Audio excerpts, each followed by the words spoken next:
राजनीति को अक्सर दलदल के रूप में चित्रित किया जाता है, क्योंकि इसमें एक बार पैर रख देने के बाद व्यक्ति को निकाल पाना बहुत ही ज्यादा मुश्किल होता है। ये कथन कई मायनों में सही साबित होता है, खासकर जब हम राजनीति में नेताओं की बात करते हैं। कभी कभी नेता अपनी पार्टी की विचारधारा और रणनीतियों के कारण ऐसी स्थितियों में फंस जाते हैं जिनसे बाहर निकलने के लिए उन्हें बहुत संघर्ष करना पड़ता है। समाजवादी पार्टी की सांसद डिंपल यादव का हालिया बयान भी कुछ इस तरह का उदाहरण पेश करता है। महाकुंभ पर दिए गए उनके बयान ने राजनीति में उथल पुथल मचाई है और उन्हें सोशल मीडिया पर आलोचनाओं का सामना करना पड़ा है। प्रयागराज में इस समय महाकुंभ मेला चल रहा है, जो कि भारतीय धार्मिकता और आस्था का प्रतीक माना जाता है। महाकुंभ में लाखों लोग अपने पापों से मुक्ति पाने और आस्था की डुबकी लगाने के लिए पहुंचते हैं। इस मेले में साधु संतों का जमावड़ा रहता है और इसी के साथ ही देश विदेश में श्रद्धालु आकर यहां आस्था की डुबकी लगाते हैं।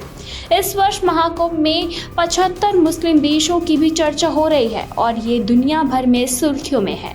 भारत में तो ये मेला एक ऐतिहासिक और धार्मिक धरोहर के रूप में मान्यता प्राप्त है। इसके बावजूद डिंपल यादव ने महाकुंभ को लेकर एक ऐसी बातें कही जिनसे कि उनकी आलोचना शुरू हो गई।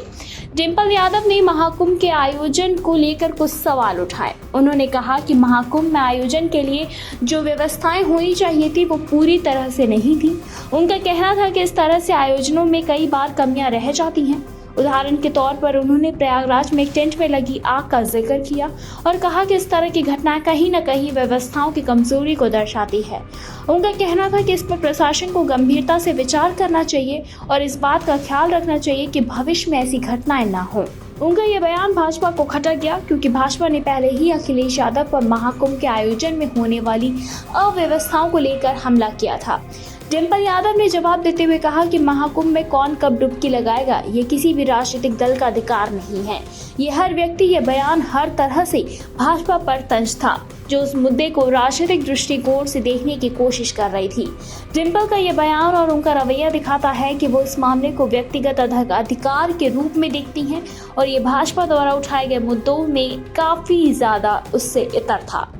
बताते चले, जब उनसे ये सवाल पूछा गया कि अखिलेश यादव महाकुंभ में कब आएंगे, तो डिंपल यादव का जवाब कुछ कड़वा था। उन्होंने कहा, जब वो जाएंगे तब आपको पता चल जाएगा, लेकिन मुझे नहीं पता कि वो कब जाएंगे।